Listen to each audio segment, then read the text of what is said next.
Hello viewers, welcome to the grow Telugu YouTube channel.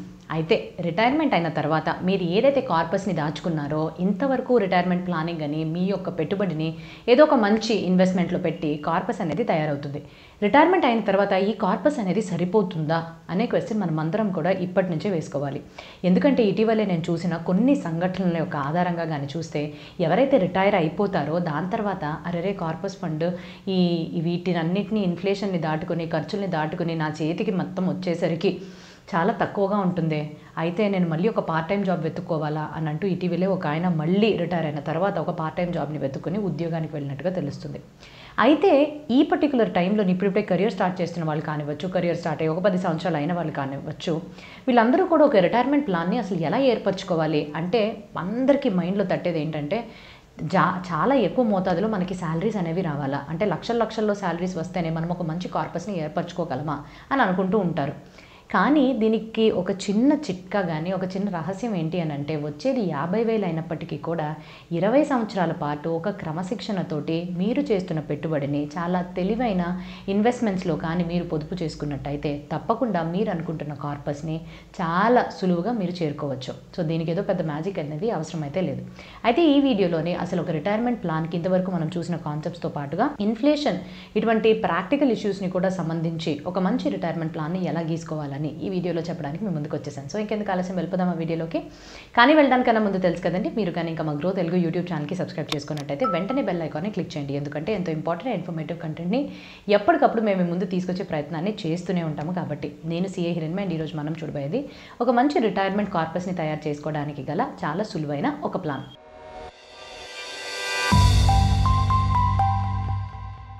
మొట్టమొదటిది మనం అందరం చూసినట్టుగానే అసలు ఒక రిటైర్మెంట్ ప్లాన్ని ఏర్పరచుకోవాలి అని అంటే చాలా వరకు మనం సంపాదించేటప్పుడే ఎంతో కొంత అమౌంట్ని పక్కకు తీసి పెట్టుకోవాలని తెలుస్తుంది. అయితే నేను ఇందాక చెప్పినట్టుగానే ఒక 50,000 రూపాయలతో 1 కోటి రూపాయల వరకు కార్పస్ అనేది మనం ఎలా తయారు చేసుకోవాలి. సో మనందరికీ తెలిసిన విషయమే ఏంటి అని అంటే దీర్ఘకాలికమైన ఇన్వెస్ట్మెంట్స్లో పెడుతూ మ్యూచువల్ ఫండ్స్ వాళ్ళు మనకు అందించే ఏదైతే ఎస్ఐపి రూట్ ఉంటుందో, సో సిస్టమాటిక్ ఇన్వెస్ట్మెంట్ ప్లాన్ యొక్క ఆధారంగా కానీ మీరు ప్రతి నెల ఒక 10,000 చొప్పున కానీ ఇన్వెస్ట్మెంట్స్ చేసినట్టయితే ఒక 12% ఆదాయం ఇచ్చే ఏదన్నా ఒక ఇన్వెస్ట్మెంట్ ఆప్షన్లోనే 20 సంవత్సరాల వరకు ఇలా కానీ మీరు చేసినట్టయితే 20 సంవత్సరాల ఆఖరికి మీరు ఈజీగా 1 కోటి రూపాయలు అనేది చేరుకుంటారు.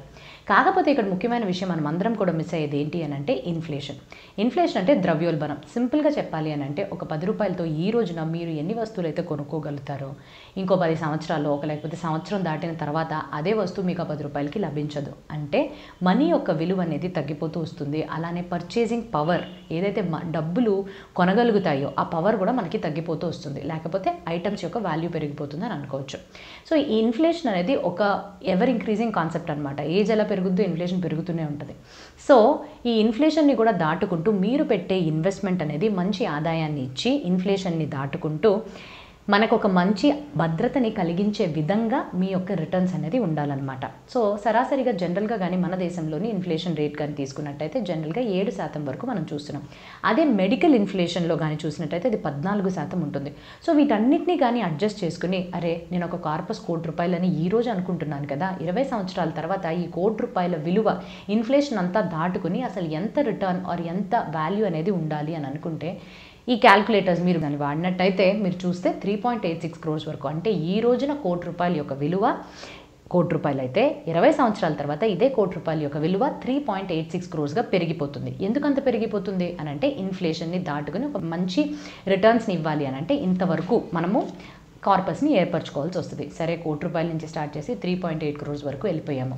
దీనికి ఎటువంటి వాటిలో మనం ఇన్వెస్ట్ చేయాలి. సో మొట్టమొదటిది మనందరికీ తెలిసింది ఇందాకే చెప్పింది ఎస్ఐపిస్, సిస్టమాటిక్ ఇన్వెస్ట్మెంట్స్ ప్లాన్స్ అనేవి మ్యూచువల్ ఫండ్స్ వాళ్ళు మనకు అందిస్తున్న ఒక ఫెసిలిటీ. దీని ద్వారా మీరు కానీ సేవింగ్స్ బ్యాంక్ అకౌంట్లోనో ఎఫ్డీలోనో పొదుపు చేసుకునే మీ డబ్బుల పైన వచ్చే ఇంట్రెస్ట్ కన్నా దాదాపుగానే పాస్ట్ పర్ఫార్మెన్స్ యొక్క ఆధారంగా ఎక్కువ ఇంట్రెస్టే లభిస్తుందని మనందరికీ కూడా తెలుసు. అయితే ఎస్ఐపిలో వేయడానికి 2 ముఖ్యమైన కారణాలు ఉన్నాయి. మొట్టమొదటిది రూపీ కాస్ట్ యావరేజింగ్ బెనిఫిట్, అంటే మార్కెట్స్ ఎక్కువగా ఉన్నప్పుడు ఆర్ మార్కెట్స్ పెరుగుతున్నప్పుడు మనకి తక్కువ యూనిట్స్ లభిస్తాయి. అలాగే మార్కెట్స్లో డిక్లైన్ డౌన్ ట్రెండ్ కానీ చూసినప్పుడు ఎక్కువ యూనిట్స్ని కొనుక్కోవచ్చు. ఇలాగా మార్కెట్స్లో లోటుపాట్లని మనము బాగా ఉపయోగించుకుంటూ యూనిట్స్ పరంగా అయితే పెంచుకోవచ్చు. అండ్ ఫైనల్గా మనకు వచ్చే ఇన్వెస్ట్మెంట్ వాల్యూ అనేది ఎక్కువగానే ఉంటుంది. అది రూపీ కాస్ట్ యావరేజింగ్. రెండో విషయం కానీ చూసుకున్నట్టయితే కాంపౌండింగ్ యొక్క ఎఫెక్ట్. సో టైం అనేది ఇక్కడ మ్యాజిక్ ప్లే చేస్తుంది. ఎంత దీర్ఘకాలికంగా మీరు అదే మ్యూచువల్ ఫండ్ స్కీమ్లోనే ఇన్వెస్ట్ చేసి అలాగే వచ్చిన రిటర్న్స్ని మళ్ళీ దాంట్లోనే రీఇన్వెస్ట్ చేసుకుంటూ ఉంటారో మీ యొక్క డబ్బు విలువ పెరుగుతూనే ఉంటుంది. అంటే మనం అంటాం కదా, మనం నిద్రపోతున్న డబ్బు మన కోసం పనిచేస్తుందని. సో ఆ ఎఫెక్ట్ అనేది ఈ పర్టికులర్ ఎస్ఐపి రూట్ ద్వారా వెళితే కాంపౌండింగ్ ఎఫెక్ట్ అనేది చాలా ఎక్కువగా ఉంటుంది. సో ఈ రెండు బెనిఫిట్స్ ఉన్నాయండి. ఓకే, సో నేను ఎస్ఐపి ద్వారా ఎంచుకుంటాను. ₹1,00,00,000 నేను కానీ ఇప్పుడు జమ చేసుకోవాలి, ఆర్ ఫ్యూచర్లో 20 సంవత్సరాల తర్వాత ₹1,00,00,000 రావాలి, నేను చాలా సగటుగా ఒక 50,000 జీతగాడిని అని అనుకున్నట్టయితే ప్రతి నెల కూడా మీరు ₹10,000 చొప్పున ఒక ఎస్ఐపి ప్లాన్ ఏదైతే 12% రిటర్న్స్ అనేది ఇస్తుందో ప్రతి సంవత్సరానికి, దాంట్లో కానీ మీరు వేసుకున్నట్టయితే 20 సంవత్సరాలు దాటిన తర్వాత మీకు దాదాపుగా 99.94 lakhs అనేది జమ అవుతుంది, దగ్గరలో ₹1,00,00,000 వరకు. కాకపోతే నేను ఇందాకనలా ఇన్ఫ్లేషన్ ఉంది కదా, అరే ఇన్ఫ్లేషన్ని అడ్జస్ట్ చేసుకుంటూ మరి నేను ఏం చేయాలి, 7% ఇన్ఫ్లేషన్ని కానీ పెంచితే ఈ ₹1,00,00,000 కాస్త నాకు 3.8 crores అవ్వాలి కదా. సో దానికి నేను 50,000 జీతం నుంచి ఎంత ఎస్ఐపిస్లో వెయ్యాలి అనేది మనం కానీ బ్యాక్ వర్క్ చేసుకొని చూసినట్టయితే ఇక్కడ మనకు తెలిసే విషయం ఏంటి, 50,000లో 20,000ని మనము జమ చేసుకుంటూ రావాలి ప్రతి నెల. అండ్ ఇందులో కూడా స్టెప్అప్ అనే ఆప్షన్ని వాడుకోవాలి. స్టెప్అప్ అంటే ఏంటి, ఎప్పుడు కూడా మన జీతం అట్లాగే ఉండిపోదు కదా. సో ఎప్పుడైతే ప్రమోషన్స్ కానీ బోనసెస్ కానీ ఇవన్నీ వచ్చి జీతం పెరుగుద్దో అప్పుడు మన ఖర్చుల్ని పెంచుకోవడం కన్నా ఇటువంటి ఇన్వెస్ట్మెంట్స్లో చేసే అమౌంట్ని పెంచుకోవాలి అని చెప్తున్నారు. సో దాన్ని స్టెప్అప్. సో ఒక 10% స్టెప్అప్ని ప్రతి సంవత్సరం కానీ పెట్టినట్టయితే మొదటి సంవత్సరంలో 20,000, రెండో సంవత్సరంలో 22,000, ఇలాగ అది పెరుగుకుంటూ వెళ్ళి మీకు తెలియకుండానే కాంపౌండింగ్ ఎఫెక్ట్ ద్వారా దాదాపుగా 3.7 crores, 3.78 అంటే 3.8 crores వరకు కూడా మీరు కార్పస్ని చేరుకోగలుగుతారు. సో ఇవి ముఖ్యమైన విషయాలు ఎలా అయితే మనం ప్లాన్ చేసుకోవాలో. కొన్ని విషయాల్ని చేయకూడనివి కూడా ఉంటాయండి. సో దాంట్లోని ముఖ్యమైన 3 విషయాల గురించి చెప్తా. మొదటి విషయం ఏంటి అని అంటే, ఇప్పుడిప్పుడే కానీ కెరియర్ని స్టార్ట్ చేసుకుంటున్నట్టయితే వచ్చిన జీతంలోని ఎంతో కొంత సేవింగ్స్ చేసుకుని దాని తర్వాత ఎక్స్పెన్సెస్ని, ఇటువంటి రూల్స్ చాలానే మనం వినుంటాం, దాని ఆధారంగా మనం ప్లాన్ చేసుకుంటాం. కాకపోతే ఖర్చులకి కొన్నిసార్లు మన దగ్గర డబ్బులు సరిపోకపోతే ఈజీగా లోన్స్ వచ్చే యాప్స్ కానివ్వండి, ఆర్ మన వాడే క్రెడిట్ కార్డ్స్ కానివ్వండి, వీటి మీద మన యొక్క దృష్టి ఎక్కువగా వెళ్ళిపోతుంది. సో డెట్స్ అనేది ఎంత తక్కువ ఉంటే అంత మేలు. ఎందుకంటే ఒక్కొక్కసారి ఒక ఉదాహరణకి 24% వరకు మీరు ప్రతి సంవత్సరం ఇంట్రెస్ట్ కట్టే తీరులోనే ఆ పర్టికులర్ క్రెడిట్ కార్డ్ని కానీ వాడినట్టయితే మీరు ఏదైతే లోన్ తీసుకుంటున్నారో సరాసరి 3 సంవత్సరాల్లోనే ఆ అమౌంట్ డబుల్ అయిపోతుందన్నమాట. సో మనకి తెలియకుండానే అరే ఏముందిలే మళ్ళీ మనం చెల్లించేస్తాం కదా, ఎప్పటికప్పుడు హ్యాండ్ లోన్స్ వస్తున్నాయి కదా, తీసేసుకుందాము వాడేసుకుందాము అని అనుకోవడము కూడా ప్రమాదకరమే. అంటే మనం చాలా వరకు మంచిగా డబ్బులు సంపాదించినా ఎంతవరకు మనం లోన్స్ తీసుకోకుండా ఉంటామో అనే దాని ప్రకారమే ఆధారపడి ఉంటుంది. అసలు లోనే తీసుకోకూడదా అంటే అట్లా కూడా వర్కౌట్ అవ్వదు. కానీ బ్యాలెన్స్ అనేది చాలా ముఖ్యం. సరే, నేను కొన్ని లోన్స్ అయితే తీసుకున్నాను. సో సెకండ్ మనం ఫాలో అవ్వాల్సింది debt avalanche system. Avalanche system అంటే ఏంటి, చాలా ఈజీ. మీరు ఒక 5 డెట్స్ తీసుకున్నారని అనుకుందాం. సో 5 రుణాలకి మీరు ఎంతో కొంత ఈఎంఐని మీకు వచ్చిన డబ్బుల్లోనే కట్టిన తర్వాత ఇన్వెస్ట్మెంట్స్ చేసుకుంటున్నారు. అలా ఇన్వెస్ట్మెంట్స్ చేసుకున్న తర్వాత కూడా మీ దగ్గర కొంచెం డబ్బు మిగిలింది. సో మీరు రీపే చేయాలి అని అనుకోవచ్చు, అరే ఈ లోన్ని త్వరగా కట్టేసుకుంటే అయిపోతుంది కదా. ఏ లోన్కి మీరు మొట్టమొదటిగా ఎక్కువ ప్రయారిటీ ఇవ్వాలి అని అంటే, ఏ లోన్కి అయితే అత్యధికమైన ఇంట్రెస్ట్ రేట్ ఉంటుందో ఆ లోన్ని మొదటిగా తీర్చుకోవడానికి ట్రై చేయాలి. ఈ 5 లోన్స్లోని ఏదైతే ఎక్కువగా ఉంటుందో దాని పట్ల ఆర్ దాని మీద దృష్టి ఎక్కువ పెట్టి ఎప్పుడెప్పుడైతే డబ్బులు మిగులుతుందో, అడిషనల్గా డబ్బులు వస్తున్నాయో దాన్ని ఫస్ట్ మనం క్లోజ్ చేసుకోవాలి. అలా మిగిలిన వాటిల్లోని ఇంకా ఎక్కువ ఇంట్రెస్ట్ ఉండే లోన్ ఏదని చూసుకుని అలా క్లోజ్ చేసుకోవాలి. ఇలా కానీ క్లోజ్ చేసుకున్నట్టయితే మీరు ఇంట్రెస్ట్ పట్ల చాలా రకంగా ఆర్ చాలా విషయాల్ని మీరు ఈజీగా లాభాన్ని పొందుతారు. మీ యొక్క ఇన్వెస్ట్మెంట్స్ని కూడా, అంటే ఈ డెన్స్ తగ్గిపోతే వచ్చే డబ్బులని ఇన్వెస్ట్మెంట్స్లోకి డైవర్ట్ చేసుకోవచ్చు కదా. సో ఆ పరంగా కూడా ఒక మంచి డెసిషన్ అయితే తీసుకుంటారు. ఎమర్జెన్సీ ఫండ్ అంటే ఏంటి, మీకు నెలకి అయ్యే ఖర్చులని ఎంత అవుతుందని లెక్కించుకున్న తర్వాత ఒక 3 నెలలు లేదా 6 నెలల పాటు ఈ ఖర్చుల్ని మనం దాంతో మల్టిప్లై చేసుకుని వచ్చే అమౌంట్ని ఎమర్జెన్సీ ఫండ్ కింద ఏర్పరచుకోవాలి. అంటే మనకు వచ్చే జీతంలోనే ఉన్న ఏవైతే మనం చేస్తున్న ఇన్వెస్ట్మెంట్స్ కాకుండా, ఖర్చులు కాకుండా మిగిలిన ఎంతో కొంతలోని ఈ 6 months ఎమర్జెన్సీ ఫండ్కి కూడా కొంత కేటాయించుకున్న వాళ్ళమైతే ఏదన్నా ఎమర్జెన్సీ వచ్చినప్పుడు మన సేవింగ్స్ నుంచి కానీ మన ఇన్కమ్ ఏది ఎఫెక్ట్ అవ్వకుండా ఈ ఫండ్ని మనం ఉపయోగించుకోవచ్చు. ఇవన్నీ చేసుకున్న తర్వాత సేవింగ్స్ అనేవి చేస్తాం కదా, అది ఎక్కడెక్కడ ఇన్వెస్ట్మెంట్స్ చేసుకోవచ్చు. వివిధ రకాల ఇన్వెస్ట్మెంట్స్ అన్న ఆప్షన్స్ మనకు ఉంటాయి. లైక్ పబ్లిక్ ప్రావిడెంట్ ఫండ్ ఉంటుంది. సో దాని తర్వాత ఎన్పిఎస్ సర్టిఫికేట్స్ ఉంటాయి. ఎన్పిఎస్లో కూడా ఈ పర్టికులర్ స్కీమ్స్లో కూడా మీరు వేసుకోవచ్చు. ఈఎల్ఎస్ఎస్ స్కీమ్స్ కూడా ఉంటాయి. సో ఈ 3 స్కీమ్స్ గురించి చెప్తా. Public provident fund or provident ఫండ్గా జనరల్గా కానీ తీసుకున్నట్టయితే ఇది గవర్నమెంట్ వాళ్ళు మనకు అందిస్తున్న ఒక సేవింగ్ స్కీమ్. సో దీంట్లో లాకిన్ పీరియడ్ అనేది 15 సంవత్సరాల వరకు ఉంటుంది. కాకపోతే 5 సంవత్సరాలు అయిన తర్వాత కూడా మీరు పార్షియల్గా విత్డ్రాయల్స్ అనేవి చేసుకోవచ్చు, కొన్ని కండిషన్స్ అనేవి వర్తిస్తాయి.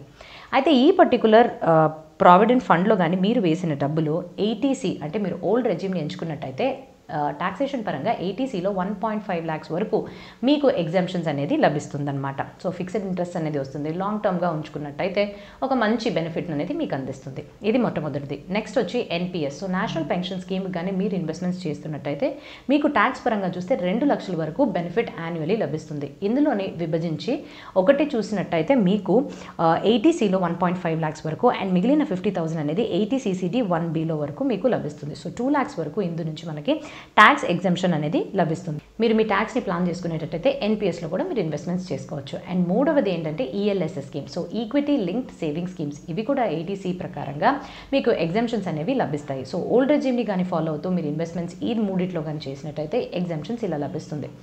ఈక్విటీ లింక్డ్ సేవింగ్ స్కీమ్స్ అనేవి వీళ్ళు ఈక్విటీకి సంబంధించిన ఇన్స్ట్రుమెంట్స్లోని ఇన్వెస్ట్మెంట్స్ అనేవి చేస్తారు. సో సాధారణంగా చూసిన వాటికన్నా ఇక్కడ రిటర్న్స్ అనేవి పాస్ట్ పర్ఫార్మెన్స్ యొక్క ఆధారంగా కొద్దిగా ఎక్కువగానే మనం చూసామన్నమాట. సో ఇవన్నీ మనం చేసుకునే ఇన్వెస్ట్మెంట్స్ అండి. ముఖ్యమైన ఇన్వెస్ట్మెంట్ మనం అందరం కూడా మర్చిపోయేది ఇన్సూరెన్స్. సో ఇన్సూరెన్స్లో 2 రకాలు ఉంటాయి, మెడికల్ ఉంటుంది, లైఫ్ ఉంటుంది. సో మెడికల్ ఇన్సూరెన్స్ తీసుకున్నాం కదా, లైఫ్తో పని ఏంటి? కాదు, 2 కూడా అవసరమే. మెడికల్ ఎందుకు అవసరం? ఎమర్జెన్సీ ఫండ్ ఉంది కదా. మెడికల్లోని ఏదన్నా అవ్వచ్చు, హఠాత్తుగా ఎమర్జెన్సీ అనూహ్యమైన విషయాలు కానీ అయినందువల్ల ఎవరైతే ఇంట్లో సంపాదించే వాళ్ళు పూర్తిగా మనం మంచానికే పరిమితం అయిపోయి అసలు ఏ పని చేయలేనప్పుడు మనము ఎకనామికల్గా చాలా డౌన్ అయిపోతాం. వీటన్నిటిని లేకపోతే మనకి అనూహ్యమైన ఏదైనా ఒక క్రిటికల్ ఇల్నెస్ కానీ మనం ఫేస్ చేస్తుంటే డబ్బులు అనేవి ఎక్కువ ఖర్చు అవుతాయి. అప్పుడు మన ఎమర్జెన్సీ ఫండ్స్ కూడా మనకి సహాయాన్ని అందించలేవు. అది కూడా ఎగ్జాస్ట్ అయిపోయి నెక్స్ట్ ఇంకేమన్నా అమ్మాల్సిన లేకపోతే లోన్స్ తీసుకోవాల్సిన పరిస్థితికి వెళ్ళిపోతాం. సో దీని నుంచి మనల్ని మనం కాపాడుకోవడానికి మెడికల్ ఇన్సూరెన్సెస్వి తీసుకోవాలి. అండ్ నేను ఇందాక చెప్పిన ఆ పర్టికులర్ సిచ్యువేషన్ ఎక్కడైతే మనం చేతిలో కాళ్ళలో పోగొట్టుకుని ఎవరైతే ఇంట్లో సంపాదిస్తున్నారో వాళ్ళకి ఏదైనా అయిన పరిస్థితుల్లోని మిగతా కుటుంబ సభ్యులందరూ రోడ్డు మీదకి వచ్చే పరిస్థితుల్లోకి వెళ్ళిపోతారు. సో వీటన్నిటిని అవాయిడ్ చేసుకోవడానికి మనము లైఫ్ ఇన్సూరెన్స్ని కూడా తీసుకోవాలి. సో లైఫ్ ఇన్సూరెన్స్లో చాలా రకాల బెనిఫిట్స్ వస్తాయండి. బట్ టెక్నికల్గా ఒక టర్మ్ ఇన్సూరెన్స్ అంటే పూర్తిగా లైఫ్ వరకే మాత్రమే మీరు ఇన్సూరెన్స్ తీసుకుని లైఫ్ కవరేజ్ తీసుకున్నట్టయితే ప్రీమియం తక్కువ ఉంటుంది, మీకు వచ్చే కవరేజ్ అమౌంట్ కూడా ఎక్కువ ఉంటుంది. సో వీటన్నిటిని కలగలుపుకొని ఒక మంచి రిటైర్మెంట్ ప్లాన్ని ఇన్ఫ్లేషన్కి తగ్గినట్టుగా మంచి రిటర్న్స్ ఇచ్చే ప్లాన్ని కానీ మీరు ఎంచుకున్నట్టయితే మీ యొక్క రిటైర్మెంట్ జీవితం అనేది చాలా సుఖంగా మంచిగా ఉంటుంది. అండ్ అప్పుడు మీరు వెళ్ళి ఇంకొక ఉద్యోగమో పార్ట్ టైమో ఏమీ వెతుక్కోవాల్సిన అవసరం అయితే ఉండదండి. ఆన్ దట్ నోట్ ఇంకా మంచి వీడియోతో మీ ముందుకు రావడానికన్నా ముందు have a happy and a very safe investment. Thank you. అయితే ఇది ఒక ఎడ్యుకేషనల్ కంటెంట్ కోసం మాత్రమే మేము ముందుకు తీసుకొస్తున్నామండి. ఎటువంటి రికమెండేషన్స్ కానీ మీరు ఇటువంటి స్టాక్స్లోని సెల్ చేయండి, బై చేయండి అనే డెసిషన్స్ అయితే మేము ఇక్కడ ఇవ్వట్లేదండి. Thank you.